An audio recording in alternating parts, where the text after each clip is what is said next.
জানাচ্ছি স্বাগত। আশা করি সবাই ভালো আছো। শিক্ষার্থী বন্ধুরা দেখো, আজকে আমরা চতুর্থ শ্রেণীর প্রাথমিক গণিত বইয়ের প্রথম অধ্যায় 1 বড় সংখ্যা ও স্থানীয় মান এর 2 এবং 3 নম্বর পৃষ্ঠা নিয়ে আলোচনা করব। সবাই তোমাদের বইটি বের করো এবং হাতে নাও, এবং আমি কি বলছি মনোযোগ সহকারে একটু শোনার চেষ্টা করো। দেখো, প্রথমে আমাদের বলা হয়েছে অধ্যায় 1 বড় সংখ্যা ও স্থানীয় মান। 5 অঙ্কের সংখ্যা। আজকে আমরা শিখব 5 অঙ্কের সংখ্যা কিভাবে স্থানীয় মান বের করতে হয় সে সম্পর্কে। তো বন্ধুরা, প্রথমে আমরা দেখি, প্রথমে আমাদের কি জানতে হবে। এখানে লেখা আছে বড় সংখ্যা। সংখ্যা সংখ্যাটা কি এবং স্থানীয় মানটা কি সে সম্পর্কে আমাদের আগে জানতে হবে। তাহলে আমরা যদি বলি, প্রথমেই আমি বলি অঙ্ক। অঙ্ক অঙ্ক বলতে আমরা কি বুঝি? দেখো, অঙ্ক বলতে আমরা কি বুঝি? 0 1 2 3 4 5 6 7 8 9। এখানে কতগুলো আমি কি লিখেছি? 0 থেকে 9 পর্যন্ত কয়েকটি অঙ্ক লিখেছি, ঠিক আছে? এখানে মোট হলো কয়টি? 10টি। 0 থেকে 9 পর্যন্ত মোট 10টি প্রতীক।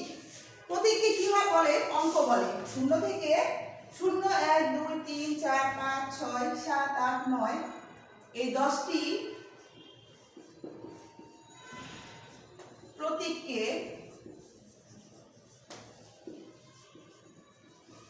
অঙ্ক বলে। তাহলে তোমরা নিশ্চয়ই বুঝতে পারছো অঙ্ক কাকে বলে।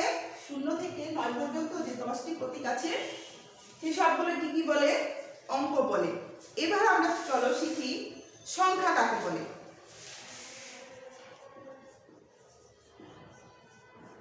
আজকে আমাদের বিষয় হচ্ছে বড় সংখ্যা ও স্থানীয় মান। এর মধ্যে আমরা 5 অঙ্কের সংখ্যা কিভাবে গঠন করতে হয় এবং স্থানীয় মান বের করতে হয় সেই সম্পর্কে জানবো। তাই আমরা প্রথমেই জেনে নিলাম অঙ্ক কাকে বলে। এবার আমরা বলবো সংখ্যা কাকে বলে। তো বন্ধুরা, সংখ্যা বলতে আমরা বুঝি একের অধিক অঙ্ক একত্র মিলিত হয়ে সংখ্যা গঠিত করে। যেমন ধরো, একের অধিক আমি বলেছি, এখানে আমরা যে কতগুলো অঙ্কের যে প্রতীক লিখেছি, এই 10টি প্রতীকের সাহায্যে তোমরা যে কোনো সংখ্যাই গঠন করতে পারবে। তো আমি বলেছি একের অধিক অঙ্ক একত্রে, মানে একের অধিক। এখানে এক একটা অঙ্ক, যেমন 0 একটা, 1 একটা, 2 একটা, একা একা আছে, কিন্তু একের অধিক যখন অঙ্ক মিলিত হয়ে হয় তখন কি হয়? সংখ্যা গঠিত হয়। তাহলে একের অধিক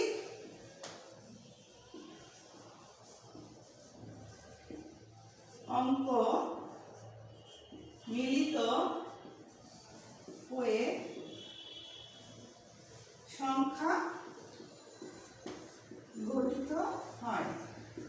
যথা, এবার দেখো, আমি তোমাদের বোঝার সুবিধার জন্য আরেকবার বলছি অঙ্ক কাকে বলে। 0 থেকে 9 পর্যন্ত যে 10টি প্রতীক আছে এগুলোকে অঙ্ক বলে। আর এই অঙ্কগুলোর সাহায্যে আমরা কি করতে পারি? সংখ্যা গঠন করতে পারি। একের অধিক অঙ্ক মিলিত হয়ে সংখ্যা গঠিত হয়। যথা, ধরো আমি এখানে যদি একের সাথে আরেকটি 1 লিখে দিই, 1 10 1 কত হলো? 11 হলো। এইটি একটি সংখ্যা। আবার যদি আমি একের সাথে 1 ছিল, আমি যদি এখানে আরেকটি 0 বসিয়ে দেই, এখানে কি হলো? আরেকটি সংখ্যা তৈরি হলো।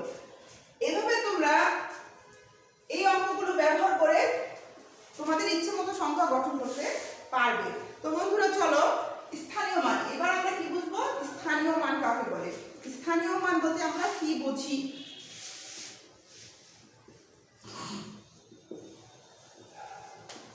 তো শিক্ষার্থী বন্ধুরা, স্থানীয় মান বলতে আমরা কি বুঝি? কোনো সংখ্যার অঙ্কগুলোর বিভিন্ন অবস্থানে যে মান হয়, বিভিন্ন অবস্থানে তাদের যে মান হয় সেটাই হচ্ছে স্থানীয় মান কোনো সংখ্যার অঙ্কগুলোর। তার মানে আমি যে তোমাদেরকে প্রথমেই বলেছি অঙ্ক কাকে বলে, সংখ্যা কাকে বলে। এখন এই সংখ্যাগুলোর এখানে কি বলা হয়েছে? কোনো সংখ্যার অঙ্কগুলোর বিভিন্ন অবস্থানে তাদের যে মান হয় সেটাই হচ্ছে স্থানীয় মান। তার মানে অঙ্ক থেকে আমরা সংখ্যা গঠন করলাম, এবার সংখ্যা থেকে কি করছি আমরা? স্থানীয় মান। কিভাবে? ধরো এখানে আমি প্রথমেই লিখেছিলাম 11। 11 এই যে 1 প্রথমে আছে, এই 1 এর মান কত? এইখানে তার পাশে আরেকটি 1 আছে, এখানে এই 1 এর মান কত? পাশেই লিখেছিলাম 110। এখানে এই 110-এর মধ্যে শূন্যের মান কত, মাঝে আছে এক, এই একের মান কত এবং তার পাশে আরেকটি এক আছে, এই একের মান কত। মানে প্রত্যেকটি অঙ্কের তার আলাদা আলাদা যে নিজস্ব যে অবস্থানে আছে, তার যে একটি মান আছে, সেটাই হচ্ছে স্থানীয় মান। তো বন্ধুরা চলো স্থানীয় মানটা কিভাবে গঠন করতে হবে সেটা আমরা দেখি। স্থানীয় মান হচ্ছে মোট 8টি। স্থানীয় মান গঠন করার ক্ষেত্রে তোমাদের মোট 8টি জিনিস মাথায় রাখতে হবে এবং ভালোভাবে মুখস্থ করতে হবে। স্থানীয় মান অঙ্কগুলো করার জন্য তোমাদের 8টি জিনিস অবশ্যই মুখস্থ করতে হবে। সেটি হচ্ছে একক, দশক, শতক, হাজার, অযুত, লক্ষ, নিযুত, কোটি। তাহলে কতগুলো হলো? 1 2 3 4 5 6 7 8। এই 8টি জিনিস আমাদের অবশ্যই মুখস্থ করতে হবে এবং স্থানীয় মানের ক্ষেত্রে এগুলো আমাদের অবশ্যই লাগবে। তো বন্ধুরা চলো দেখি তোমাদের বইয়ের একটি অঙ্ক সাহায্যে আমরা স্থানীয় মানটা কিভাবে বের করতে হয় বুঝি। তোমাদের বই 3 নম্বর পাতায় দেখো কি লেখা আছে। লেখা আছে 23,425। একটি কথাই লেখা আছে এখানে কি 23,425। 23,425। এখন 23,425 এই সংখ্যাটি আমরা কিভাবে গঠন করব? আজকে আমরা শিখছি 5 অঙ্কের সংখ্যা, তাই না? 1 2 3 4 5। আজকে আমাদের অযুত পর্যন্ত লাগবে। আমরা আজকে 5 অঙ্কের সংখ্যা গঠন করা শিখছি। এখানে আছে 23,425। 23,000। তাহলে একক, দশক, শতক, হাজার কত হলো? 23,000 বলেছে। হাজারে আমরা 23, তার মানে অযুতে যেতে হবে। 23,000 কত আছে? 400। শত আছে 4 এবং 25। 25 আছে দশমের ঘরে 2, দেখো 2 10 আর এককের হবে 5। তাহলে 23,425। তোমরা নিশ্চয়ই বুঝতে পেরেছো। আমি তোমাদের বোঝার সুবিধার জন্য আরেকবার বলছি। আমরা আজকে 5 অঙ্কের সংখ্যা শিখছি।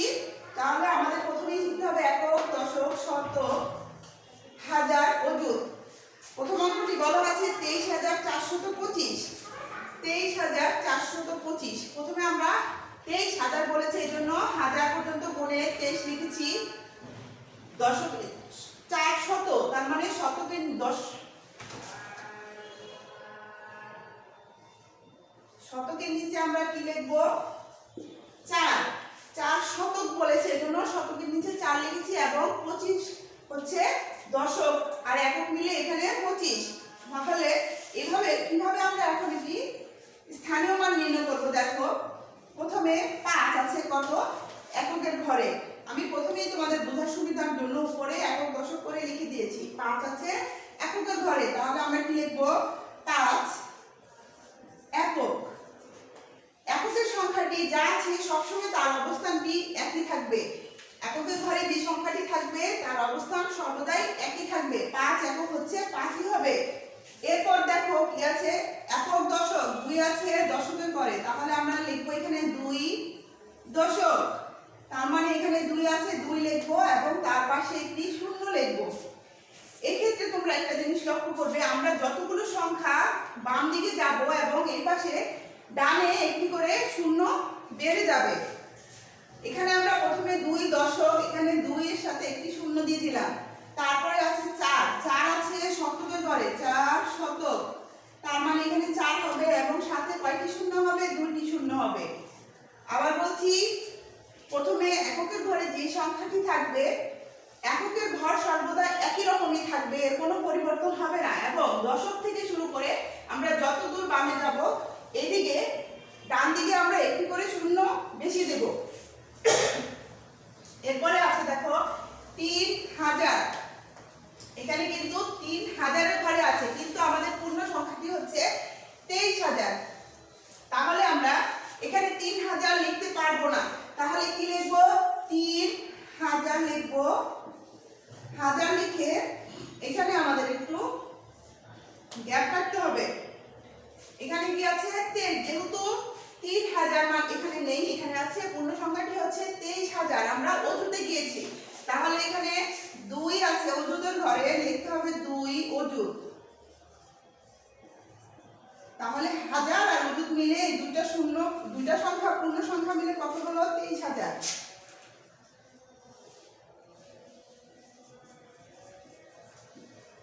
এক্ষেত্রে দেখো এখানে 3000 ছিল, 3 এর সাথে আমরা আরো একটি সংখ্যা শূন্য বেশি দিলাম, তার পাশে আছে 2, এখানে আরো একটি সংখ্যা বেড়ে গেল, 4টি শূন্য হলো, তাহলে এখানে পুরোপুরি কি হলো? 23000 হলো।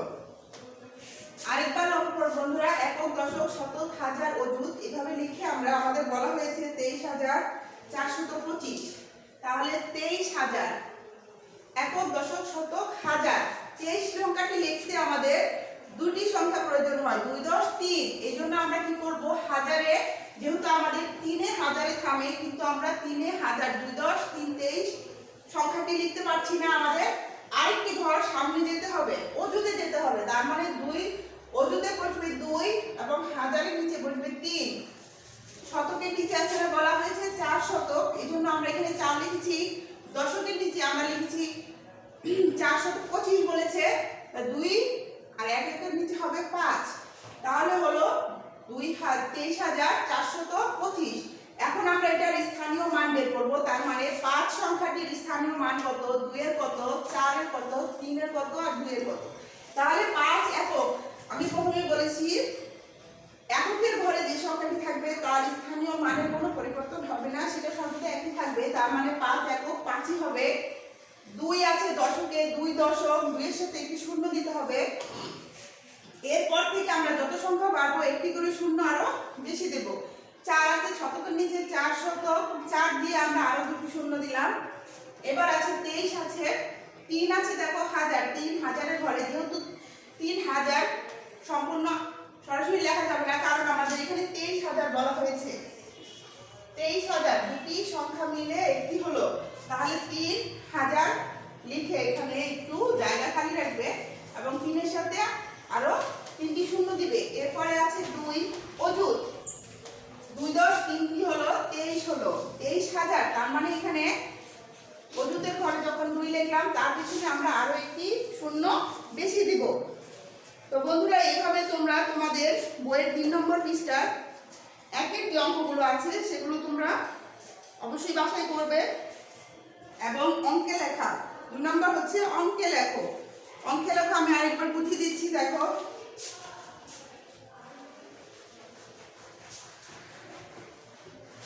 লেখা আছে 57365।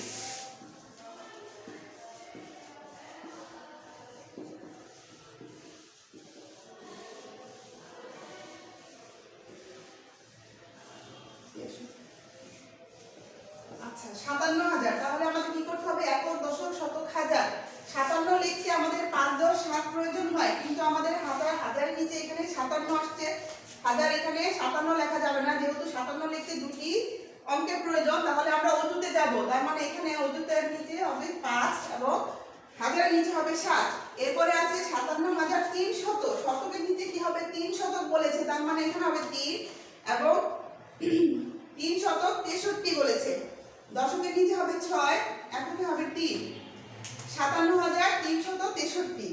এইভাবে তোমরা একক দশক করে লিখে সবগুলো অঙ্ক বাসায় অঙ্কে থেকে কথায় এবং কথা থেকে অঙ্কে এভাবে লিখে যাবে। আশা করি সবাই ক্লাসটি বুঝতে পেরেছো। কোথাও কোনো সমস্যা হলে অবশ্যই বিদ্যালয় হলে আমাকে জানাবে। আশা করি সবাই ভালো থাকবে, সুস্থ থাকবে। আগামী ক্লাসে সবার সাথে আবার দেখা হবে। আল্লাহ হাফেজ।